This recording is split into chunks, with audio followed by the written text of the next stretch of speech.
Shana Tova and Gemar Chatima Tova. Again, may we all be signed and sealed for the year of our best hopes and dreams. Healthcare has been on everyone's mind lately, and with good reason. Some Democrats say that America should adopt a single-payer healthcare system like the kind that currently exists in Canada and Europe. They argue that our healthcare problems lie primarily with insurance companies. Republicans, on the other hand, tend to place the blame for our system's inequities on inflated malpractice lawsuits and the generally high cost of developing the various drugs and technologies that I think many of us take for granted. Who is right? I have my opinions, but they're not relevant. I do think that people are ignoring a critical aspect of the debate, the spiritual element. We tend to think of healthcare as something that happens in a doctor's office or a hospital, but it is only the final stage of healthcare that we receive from a medical professional.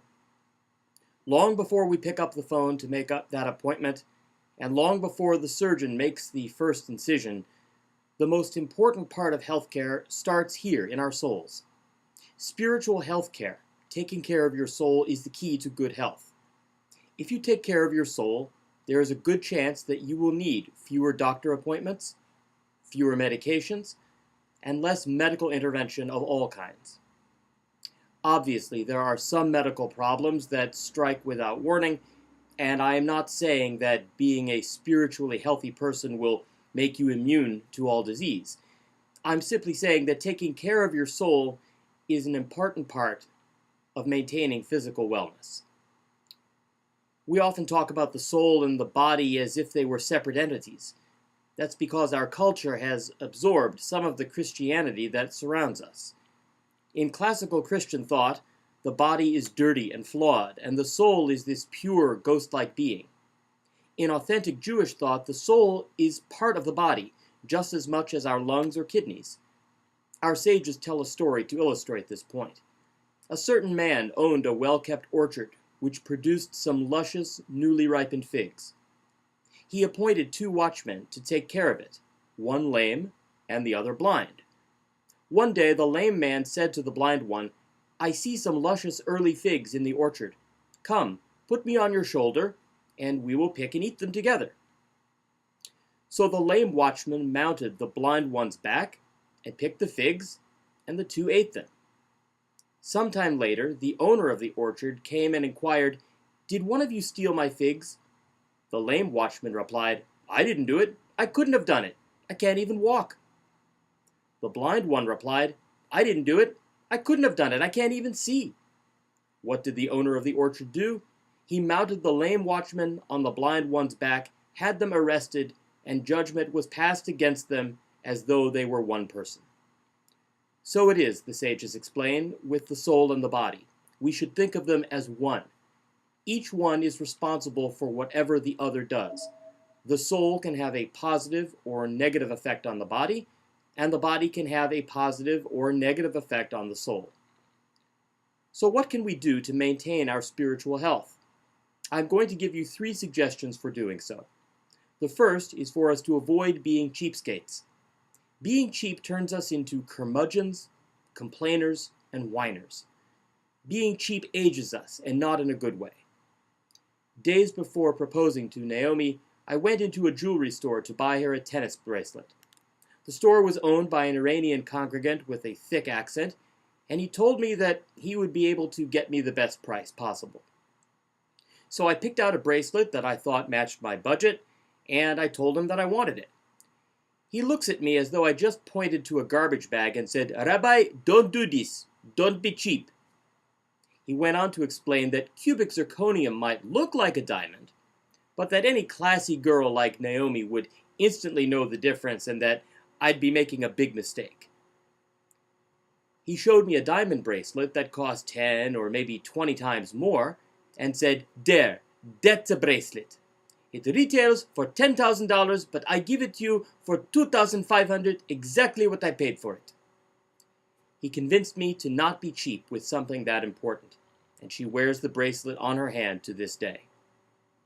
I learned something crucial that day. I learned that being cheap is like an unattractive habit. just like all the other unattractive habits that are best not discussed from the pulpit. And it is a habit. Most cheap people don't even know they're being cheap when they're being cheap.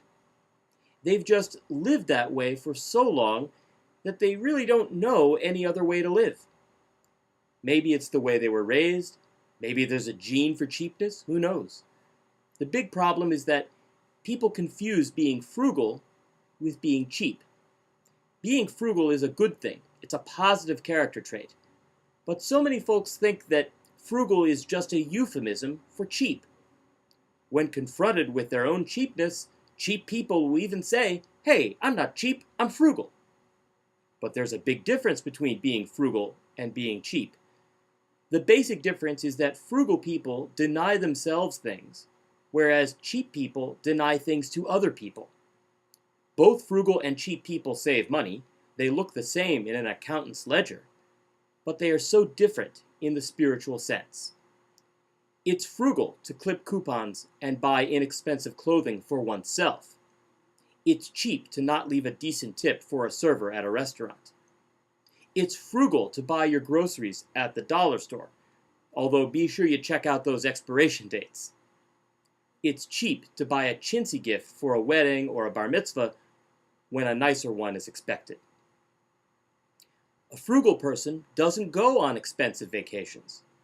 A cheap person goes on those vacations and buys other luxuries and then claims that supporting the Jewish community is too expensive. We are all guilty of being cheap from time to time. Frankly, cheapness should be in the al chet list, but for some reason the author left it out. Maybe he was cheap. My point is that we should try hard to not make it a habit, and if it is a habit, we should break it. Frugality, even a little self-denial, is fine and wonderful.